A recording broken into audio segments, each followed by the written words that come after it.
Muito bem, muito boa noite. Agora já estamos aqui ao vivo no Instagram e também no Facebook. Já está funcionando já. Já está tudo funcionando, já estamos aqui para a gente iniciar, então, o nosso Evangelho Online, que acontece todas as segundas-feiras, às 20h30, aqui por este canal do Instagram e também do YouTube. Muito boa noite a todos, sejam todos muito bem-vindos, o pessoal está chegando aí.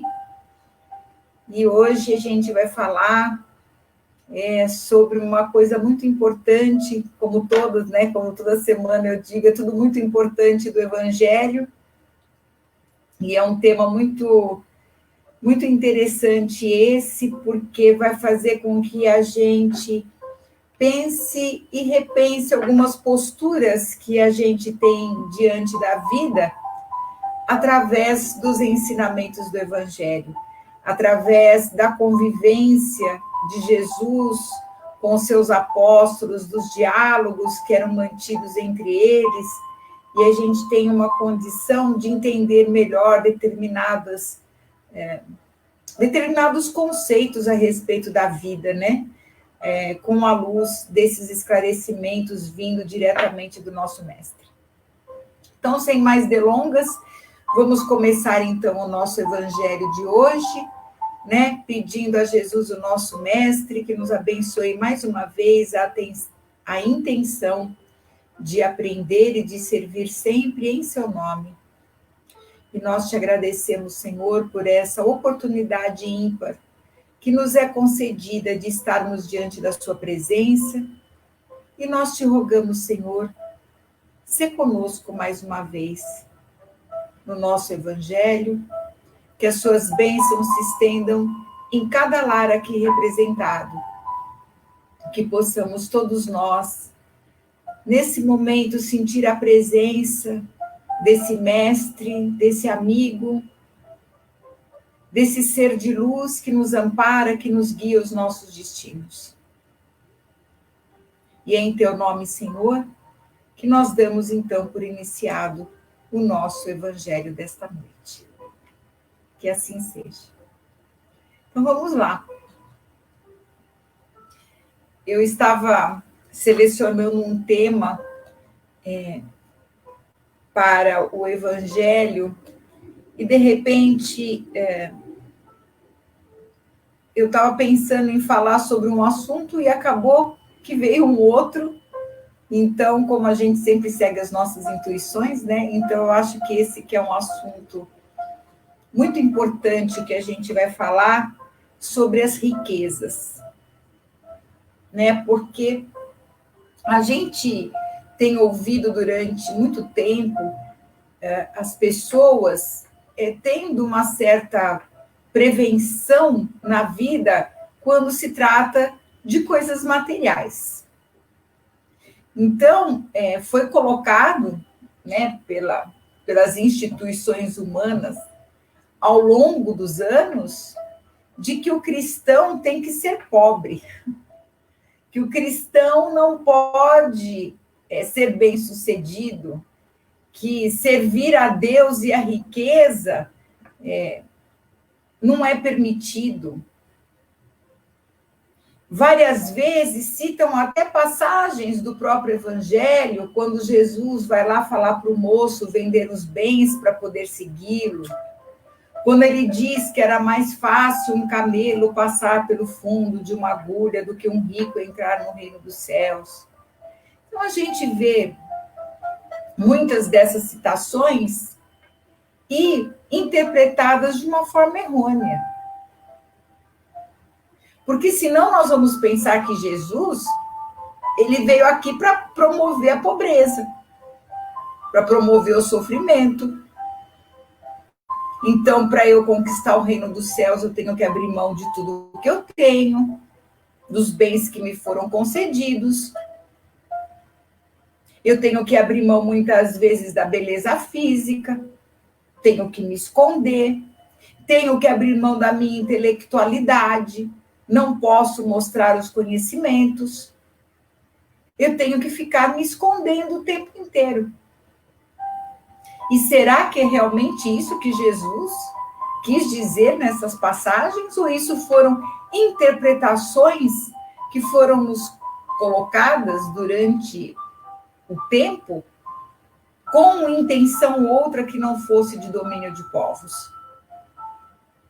Então, é muito importante a gente pensar. Jesus, ele sempre convida, nos convida, como convidava os apóstolos, a pensar como que um mestre de luz que vem à Terra para falar do seu reino, para falar de amor, para falar de perdão, para falar de boa convivência, de saúde, estaria pregando uma coisa dessas.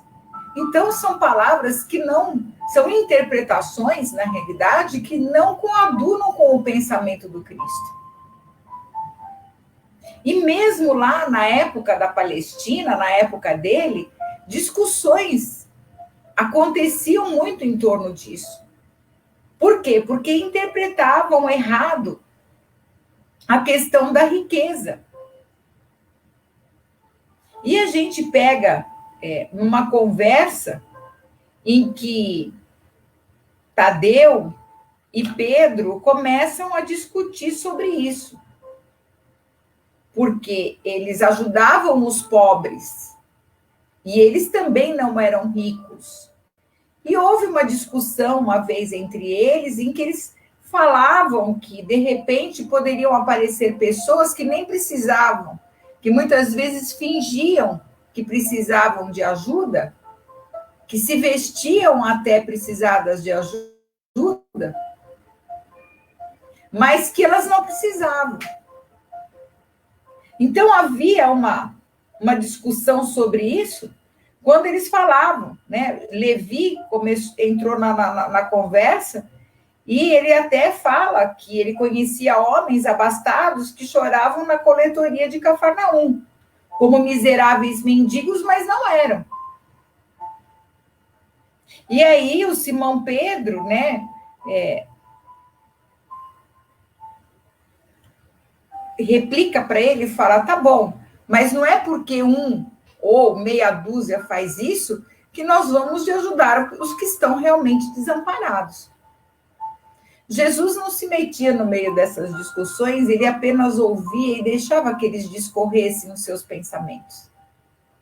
Mas, quando ele tinha a primeira oportunidade, ele ia lá, né, e trazia as lições, o esclarecimento, de uma forma que ficasse para sempre marcados nos corações das pessoas. E aí passou algum tempo, né? E o mestre, ele, depois de pregar, de passar já quase 3 anos nesse seu messianato, chegava a hora de ele ir para Jerusalém, mas antes ele teve uma estadia em Jericó. E quando ele em Jericó, e ele está passando, e já naquela época, quando ele já está próximo de terminar o messianato, ele tinha o nome dele já estava correndo assim para tudo quanto era lado, porque as multidões começaram a segui-lo por causa dos milagres. E Jesus sempre abria as portas para ajudar a todos, indistintamente. Então, quando ele passa por Jericó, tinha uma multidão acompanhando ele. E a fama dele corria solto. Nesta cidade, um publicano muito abastado, de nome Zaqueu, sabia que ele, o Messias, né, que ele já conhecia de renome, ia passar por perto da onde ele morava, da onde ele estava, e ele queria ver o mestre de qualquer maneira. E Zaqueu era um homem de estatura baixa. Então, o que ele fez? Ele não podia com aquela multidão toda. Então, tinha uma árvore chamada sicômoro, e ele começou a escalar e subir na árvore, para ele ver Jesus. E Jesus percebeu, né? Ele sentiu a vibração dele, a intenção, aquela alegria acompanhada de um êxtase que ele sentia na presença de Jesus. Ele esperava por isso. E é claro que as emanações, as vibrações que a gente emite, chega ao outro. E Jesus, né, hiper, super, mega sensitivo, sentiu isso vindo do coração de Zaqueu e aproveitou para deixar uma derradeira lição. O que ele faz? Ele vê Zaqueu em cima da árvore e pede para que ele desça, porque ele precisava dizer para ele que naquele dia ele precisaria da hospitalidade dele, da companhia dele na casa dele. A gente sabe que naquela época em que Jesus, né, quando saía a pregar, e mesmo depois os apóstolos, o próprio Paulo também, não tinha hotel como hoje. A gente vai fazer uma viagem, a gente vai para um hotel, se hospeda, né, paga, e a maioria das pessoas não tinha essa condição. Havia umas hospedarias, sim, mas eles comandavam muito de cidade em cidade e não tinham recursos para toda hora estar parando nas hospedarias. Algumas vezes alugavam casas que ficavam por um tempo, porque eles eram 12, né? Sem contar os que iam acompanhando durante o caminho. Então, o que Jesus fazia, né, na época? Eles ficavam geralmente na casa de alguém que oferecia ou em algum lugar onde eles alugassem. Geralmente pessoas do povo, do próprio povo. Zaqueu era um homem muito abastado, um publicano. Ou seja, era um homem bem rico. E quando Jesus diz a ele que iria ficar na casa dele, nossa, o coração de Zaqueu, assim, entrou em êxtase, né? Eu receber na minha casa o mestre. Eu imagino que na hora que eu estava vendo isso aqui, eu senti o que ele sentiu. Porque, assim, imagina que ele vai se hospedar e você vai estar lá pertinho dele. E ele se abraçou a Jesus e ordenou imediatamente todas as providências para receber Jesus e também toda a comitiva dele, né?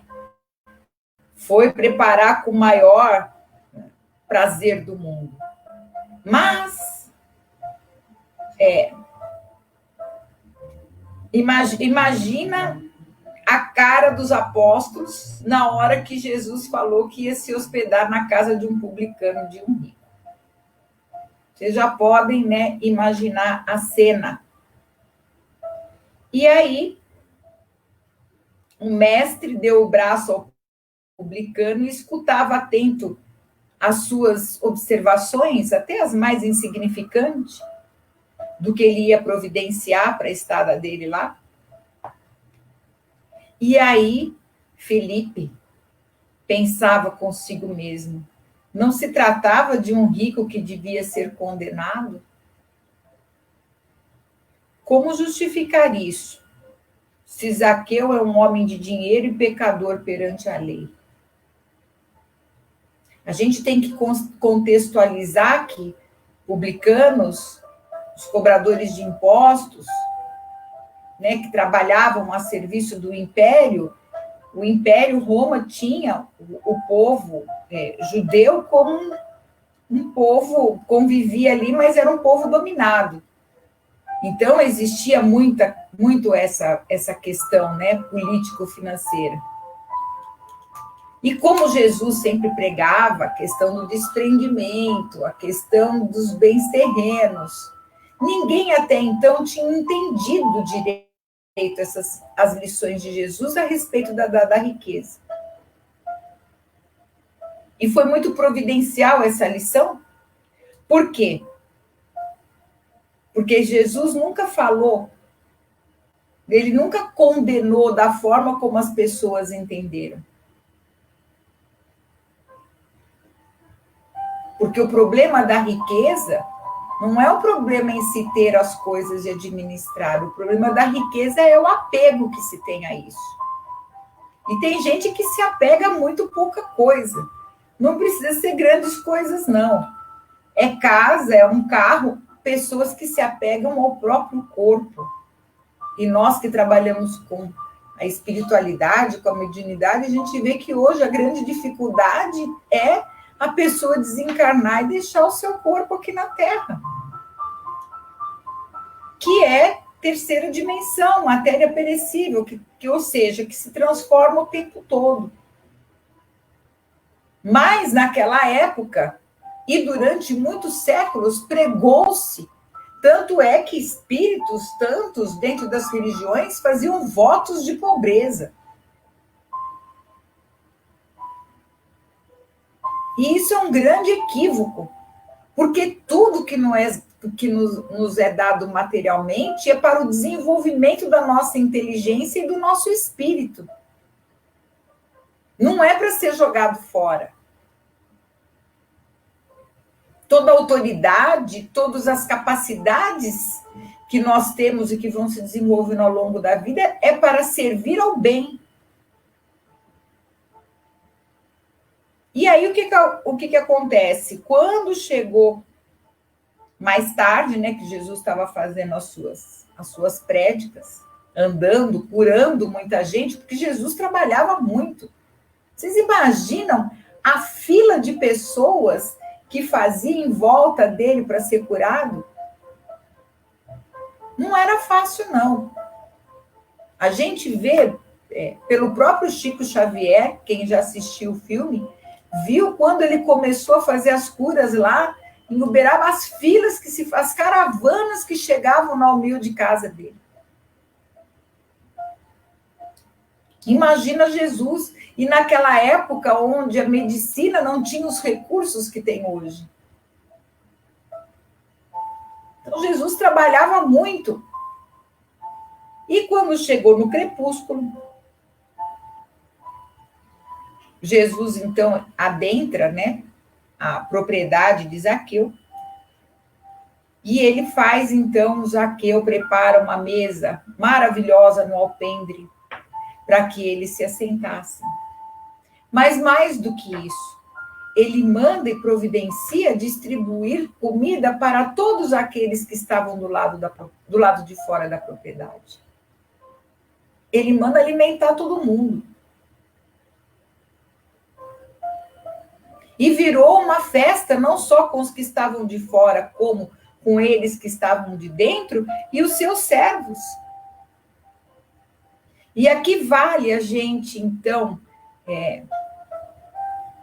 replicar aqui, ler o diálogo que acontece entre Jesus e Zaqueu, e para quem gosta, né, dessas narrativas, está no livro Boa Nova, né, psicografia de Francisco Cândido Xavier, pelo espírito Humberto de Campos, e o capítulo que a gente está se referindo é o 23, o servo bom. Então, Zaqueu vira para Jesus e diz: Senhor, é verdade que tenho sido observado como um homem de vida reprovável, mas desde muitos anos venho procurando empregar o dinheiro de modo que represente benefícios para todos os que me rodeiem na vida.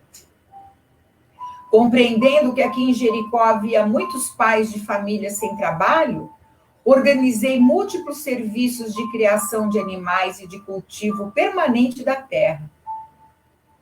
Até de Jerusalém, muitas famílias já vieram buscar em meus trabalhos o indispensável recurso à vida. Ou seja, ele estava colocando o dinheiro dele, fazendo com que isso gerasse trabalho.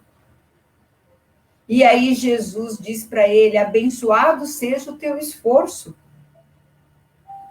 E aí, com essa resposta de Jesus, Zaqueu, ainda meio tímido, mas ele começa então a abrir mais o coração com Jesus. E ele diz: os servos de minha casa nunca me encontraram sem a sincera disposição de servi-los. O publicano, que fora tantas vezes acusado, ao ouvir Jesus dizer que se regozijava com ele, ficou muito feliz.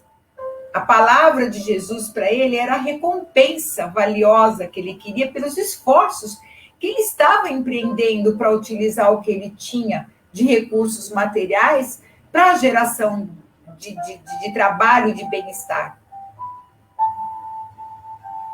E aí ele entrou num êxtase de alegria e se levantou e estendeu as mãos para Jesus e disse: Senhor, Senhor, tão profunda é a minha alegria que repartirei hoje com todos os necessitados a metade dos meus bens.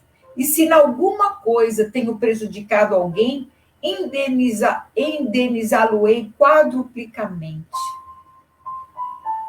E Jesus, então, com aquele seu sorriso cativante, abraçou, contemplou os olhos dele e diz: bem-aventurado, meu filho, és tu que agora contemplas em tua verdadeira salvação.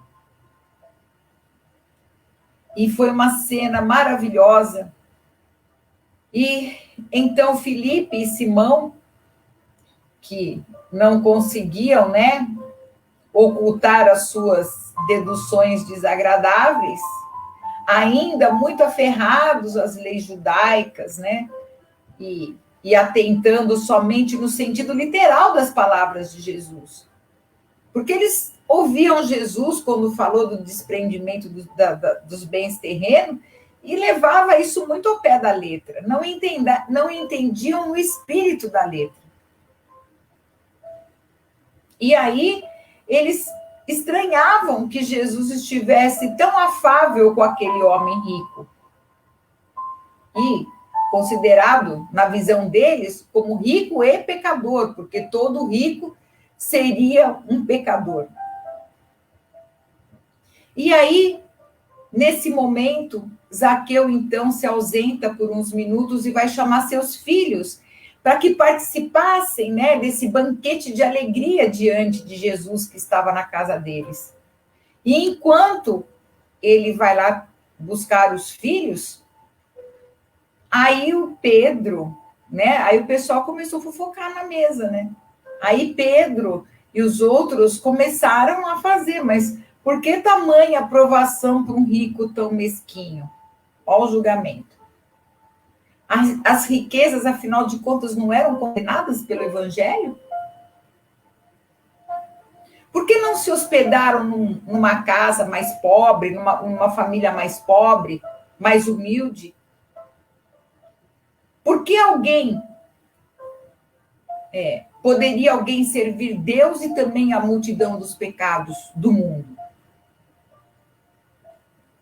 E aí Jesus, então, né, complacente, ouvia essas querelas, esses comentários, né, a boca pequena que corriam ali na mesa, e aí ele diz o seguinte, e aí entra aqui o cerne do nosso evangelho de hoje, para que nós também, seus discípulos, aprendamos de uma vez por todas, que a gente pare de fazer esses julgamentos, que a gente, de uma vez por todas, aprenda o significado das riquezas na nossa vida. Então, Jesus diz assim, amigos, acreditais, porventura, que o Evangelho tenha vindo ao mundo para transformar todos os homens em miseráveis mendigos? Qual a esmola maior? A que socorre as necessidades de um dia ou a que adota providências para uma vida inteira? Ou seja, você dá uma esmola para o mendigo ou você promover um trabalho para que ele trabalhe e ele tenha o seu sustento? No mundo vivem os que entesouram na terra e os que entesouram no céu. Os primeiros escondem suas possibilidades no cofre da ambição e do egoísmo. E, por vezes, atiram moedas douradas ao faminto que passa, procurando livrar-se de sua presença. Os segundos ligam suas existências à vida numerosas, fazendo de seus servos e dos auxiliares de esforços a continuação da sua própria família. Estes últimos sabem empregar o sagrado depósito de Deus e são seus mordomos fiéis à face do mundo. Aí os apóstolos ficaram espantados, né, com esta resposta. Filipe começou a querer se justificar, né, depois dessa afirmação tão incisiva de Jesus, e ele diz: Senhor, eu não compreendia bem, sabe? Eu não sabia direito interpretar as coisas, porque trazia o meu pensamento fixado nos pobres que a vossa bondade nos ensinou a amar. Então, aqui ele já coloca também uma posição mental que nós muitas vezes adquirimos quando a gente olha para a humanidade com óculos pequenos, onde a gente só vê um lado da moeda, um lado da questão. Então, ele estava tão acostumado a lidar só com o pobre e exaltar o sofrimento, que se esqueceu que Deus mandava recursos justamente para que esse sofrimento fosse banido da terra.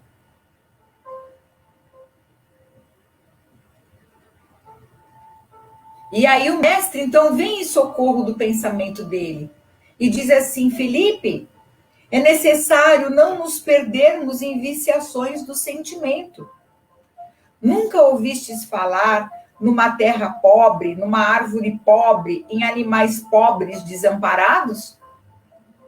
E, acima de tudo, nesses quadros da natureza que Zaqueu procura atender, não vês o homem nosso irmão? Qual será o mais infeliz? O mendigo sem responsabilidade, a não ser a da sua própria manutenção? Ou um pai carregado de filhinhos a lhe pedirem pão? Ou seja, olha ao teu redor, tira o seu foco da miséria. A terra não é pobre. Os animais não são pobres, existe alimento para todos. Abundância para todos. A natureza é pródiga. Por que colocar o olhar dentro dessa miséria? O mendigo, nós temos que ter a compaixão, ele pede e ele cuida de si. E esse que promove o emprego e que tem tantas famílias sob sua responsabilidade?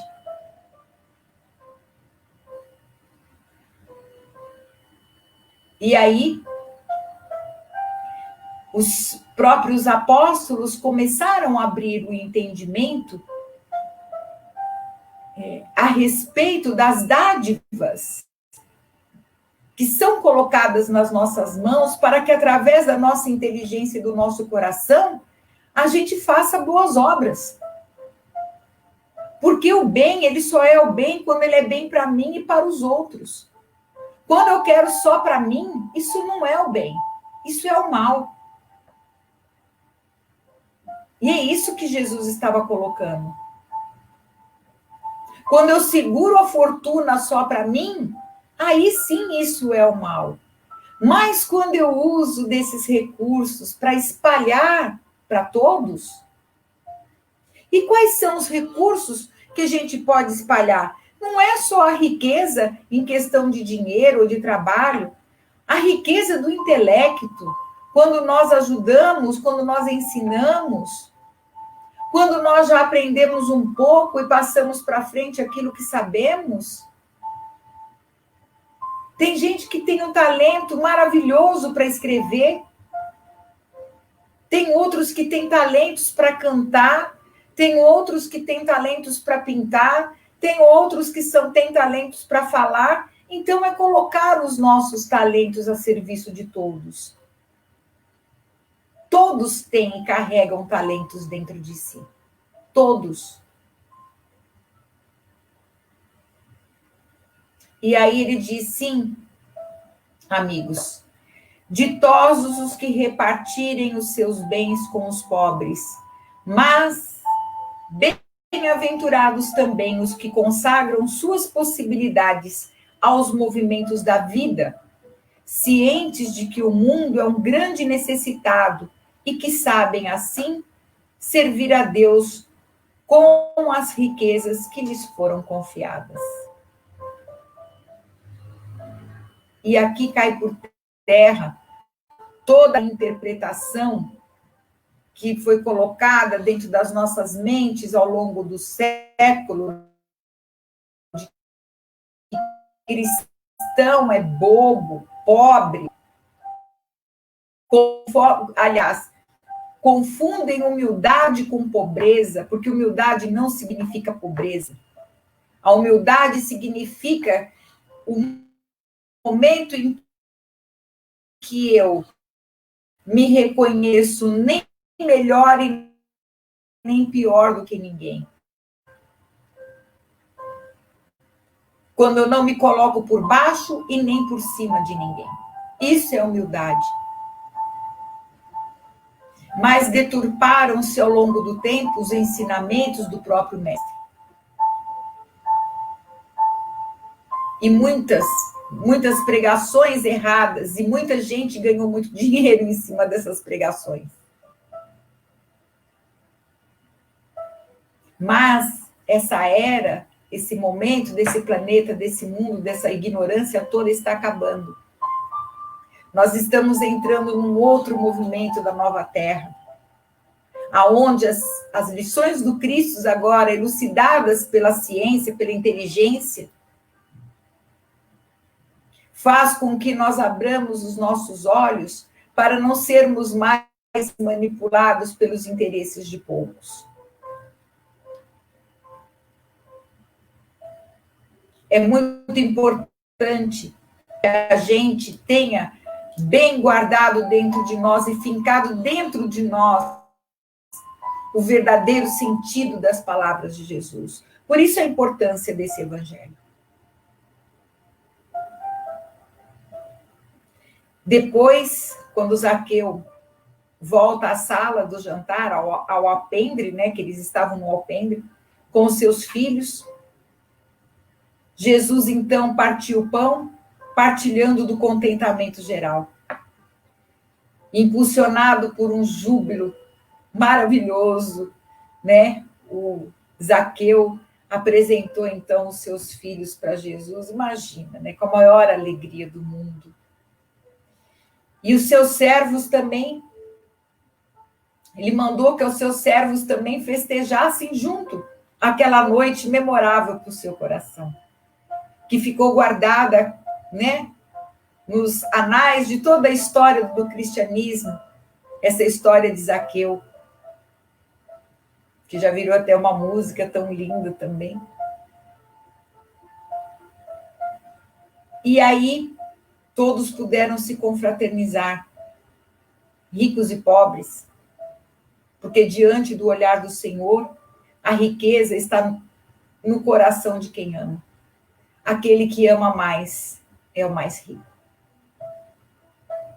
E foi então que Jesus reuniu a todos nesse momento e contou a maravilhosa parábola dos talentos, né, que depois foi narrada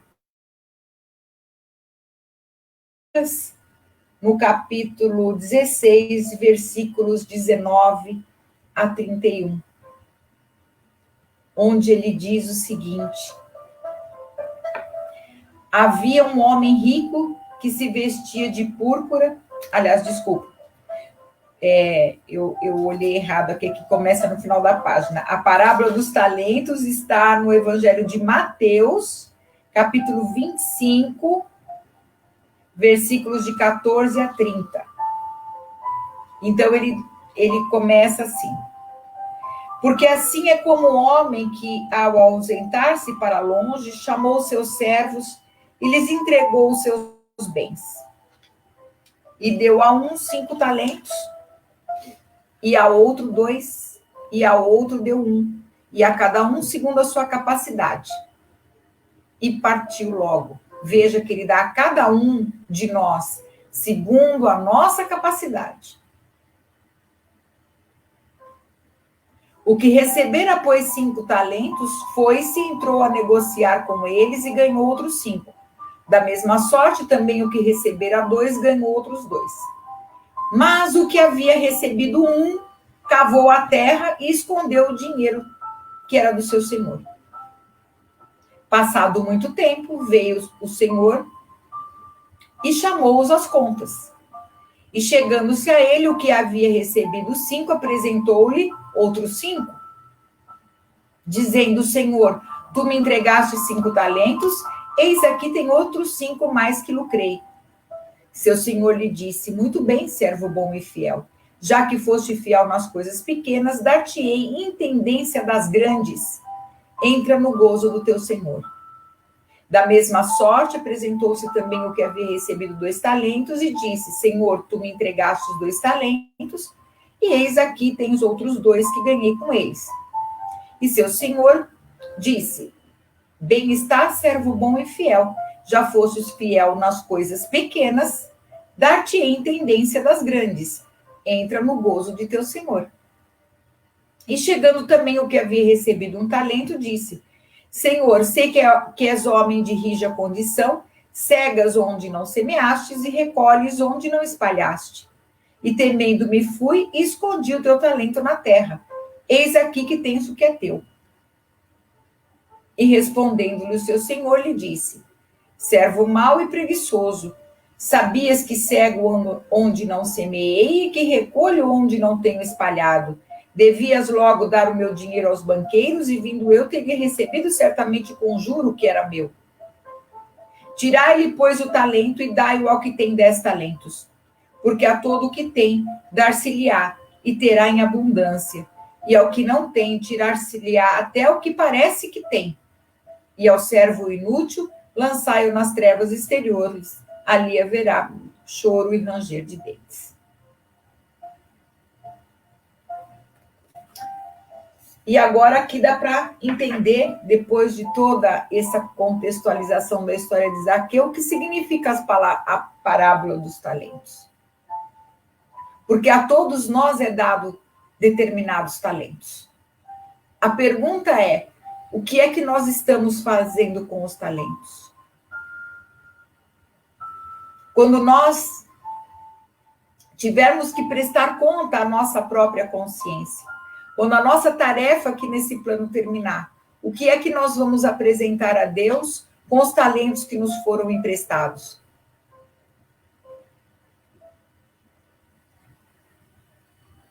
E era sobre tudo isso que Jesus estava falando quando ele estava na casa de Zaqueu, quando ele se aproveita para contar essa parábola, para que a lição ficasse bem gravada e fosse repetida ao longo dos anos, dos séculos, para que as pessoas entendessem de uma vez por todas o que significa essa lição.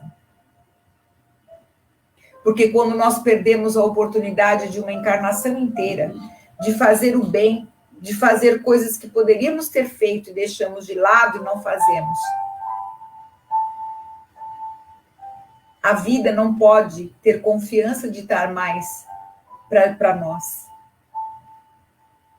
A gente vai tendo mais na medida em que nós vamos administrando bem. Isso vem para todo mundo que gosta de assistir e ver um monte de coisas de lei da abundância. O princípio da abundância está aí, em aplicar bem aquilo que já tem. Em viver bem e feliz com aquilo que já tem para que mais venha. Porque a vida vai experimentar para ver até que ponto você está utilizando aquilo de bom. Ah, vão dizer alguns, mas tem pessoas que utilizam mal e estão aí ricos e têm posses. Eles não têm, elas estão emprestadas. E dia virá que não terão mais. Porque tudo isso não é permanente. O que é permanente é o bem que nós fazemos com aquilo que possuímos temporariamente. Inclusive o nosso corpo. No momento em que a gente está vendo tanto desencarne acontecendo, é importante que a gente pense também na importância da nossa encarnação. Como a gente sempre fala, os espíritos nos falam isso. Não adianta encarnar simplesmente. É preciso trabalhar para o nosso progresso moral. O que é que nós já estamos corrigindo em nós? O quanto que nós já estamos melhores agora no final do ano do que no começo do ano? O que melhorou em nós? O que ainda precisa melhorar? Quais os talentos que eu tenho na mão que eu poderia estar colocando para funcionar e não estou? É um questionamento para todos nós.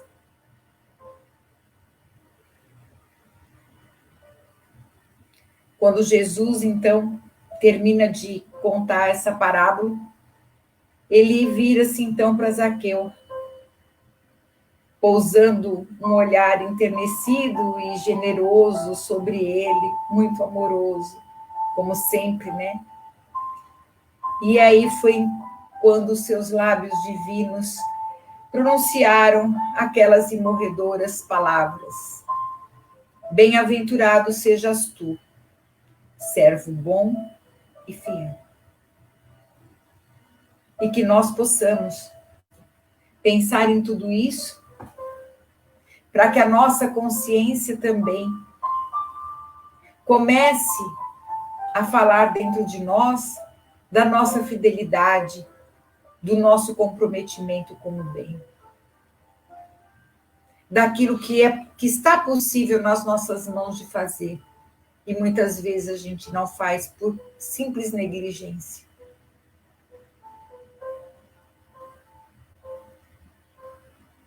Porque muitos confundem fazer o bem apenas em dar esmolas, ou apenas o alimento. É necessário, sim, nós vivemos aqui nessa terra, terceira dimensão. Mas o quanto que a gente se movimenta para isso? O quanto a gente deixa um pouquinho do nosso trabalho material para se dedicar a ajudar a vender uma rifa que vai virar cestas de alimento, a tirar uma parte daquilo que a gente ganha para ajudar em alguma instituição.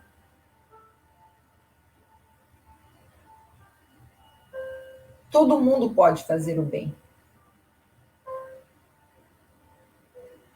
E essa lição do Evangelho eu achei muito importante, porque até nos meios, digamos assim, religiosos, a gente vê as pessoas, quando chega alguém um pouco mais abastado, que chega com um carro bonito, ou que tem alguma coisa, a gente percebe que muitos confrades nossos, às vezes, torcem o nariz. Como se possuir as coisas fosse um pecado. Então, é muito importante a gente entender a profundidade moral dos ensinamentos do Cristo. Vamos sair da caixinha. Vamos entender o Evangelho, compreender como ele deve ser compreendido. É muito certo de que a prova da riqueza é muito mais pesada do que a da pobreza. Muito. Se riqueza fosse sinônimo de felicidade, nós não teríamos jovens ricos, inclusive, se suicidando. A felicidade não está do lado de fora. A felicidade é uma conquista da alma e está dentro. E o nosso coração só se sente feliz quando ele começa a adquirir a capacidade de servir ao outro. Porque quando nós somos úteis ao outro, quando nós ajudamos alguém, seja de que forma for, o nosso coração se inunda de felicidade.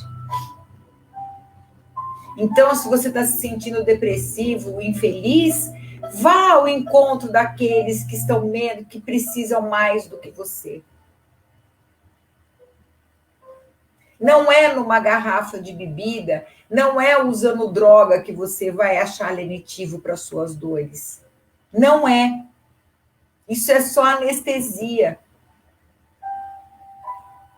que vai te fazer você se sentir mais culpado ainda, pior ainda depois. Que vai muitas vezes desorganizar todo o ambiente familiar daqueles que realmente te amam.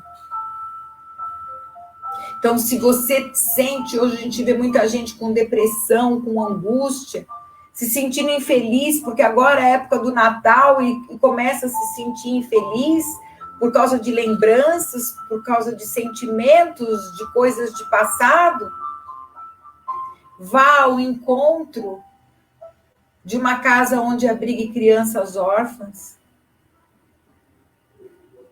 Vá ao encontro de um lar onde abriga pessoas idosas. Põe a máscara, se paramenta e vai visitar alguém no hospital que não tem visita de ninguém, que não tem família. Que sabe que ninguém vai aparecer na porta para visitar.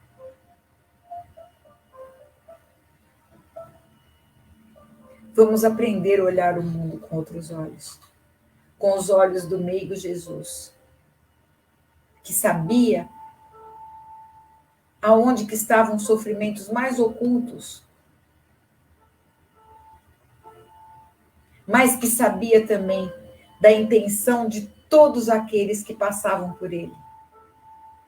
Como ele soube da de Zaqueu, ao ver aquele homem pendurado na árvore, ele sentiu toda a intenção que ele tinha naquele coração. E ele foi ao encontro dele, para que ele deixasse registrado através desse evento a lição que, passados 2020 anos, nós estamos comentando aqui hoje.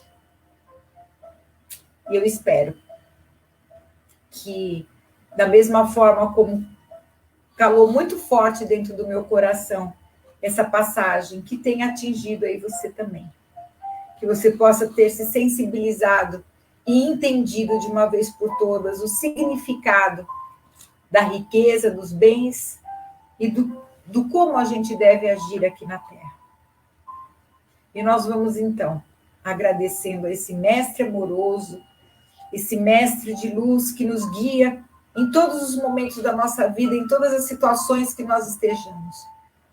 Que nesse momento ele possa nos envolver a todos, para que a gente possa, através da prece, receber as bênçãos que vêm do seu coração amoroso. Que a sua luz possa se derramar sobre toda a nossa casa planetária, envolvendo todos os seres viventes, envolvendo toda a nossa terra em muita luz e muito amor. Que nós possamos nos confraternizar com todos os nossos irmãos de humanidade. Vamos pedindo a Jesus que toque o coração daqueles que nos governam, que fazem parte dos governos do mundo, que detêm o poder, a força do dinheiro, dos recursos para o progresso do planeta. Que os seus corações possam ser tocados para que o bem comece a se espalhar de uma forma melhor aqui na Terra. Nós rogamos a Jesus que abençoe a cada um de nós na nossa intenção de aprender e de servir no bem, sem olhar para quem, fazendo a nossa parte naquilo que nos é possível, mas de coração aberto, recebendo a todos aqueles que nos procuram, com muito amor, com muito carinho. Nós te rogamos, Senhor, que permita aos bons espíritos que possam, nesse instante, derramar sobre esses copos com água, sobre essas garrafas com água, suas bênçãos. Que os pedidos que são colocados possam ser levados até o setor onde possa ser providenciado a cura do corpo, a cura da alma. Que essas águas fluidificadas possam trazer para nós o conforto de que necessitamos. E nós te rogamos, Senhor, por todos os nossos irmãos de humanidade, estejam eles em que plano estiverem, que todos possamos nos sentir acolhidos pelo seu coração amoroso.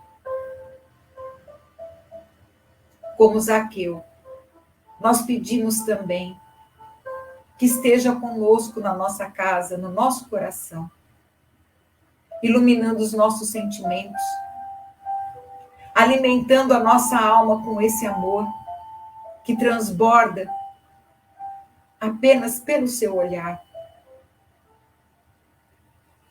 Ah, Jesus, entra na nossa casa, entra na nossa vida, no nosso coração, no nosso entendimento e ajuda-nos a aprender a amar.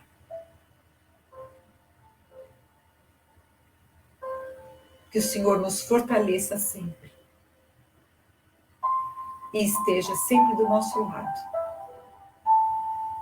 como nós intentamos também e escolhemos ficar do seu lado. Graças a Deus e graças a Jesus. Gente, muito obrigada pela participação nesse evangelho de hoje.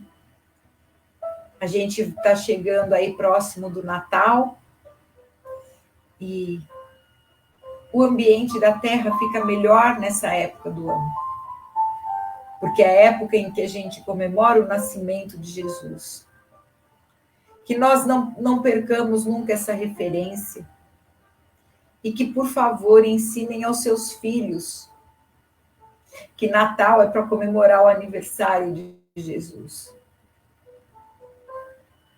Que o Papai Noel traz o presente para que a gente distribua entre nós, porque era isso que Jesus ensinava, para que amássemos uns aos outros. E é isso que significa o Natal. E cabe aos pais ensinar isso dentro das suas casas. A educação das crianças é feita dentro de casa, não é na escola. Então, ensinem isso aos seus filhos. Que mais importante do que receber o presente é dar na mãozinha deles para eles entregarem o presente. Mais importante do que receber é dar. Primeiro a gente dá. E depois, pela própria lei da vida, nós recebemos também. Que Jesus esteja sempre conosco, iluminando os nossos pensamentos, coração, colocando alegria na nossa vida. A alegria que traz toda a tônica da caridade, toda a tônica do amor. Não dá para amar sem alegria. Então eu espero que muita alegria, que brota de dentro do nosso coração, alimentado pelo nosso Mestre, se estenda aí em cada um de vocês. Muito obrigados, fiquem com meu amor hoje e sempre. Um beijo, uma boa noite.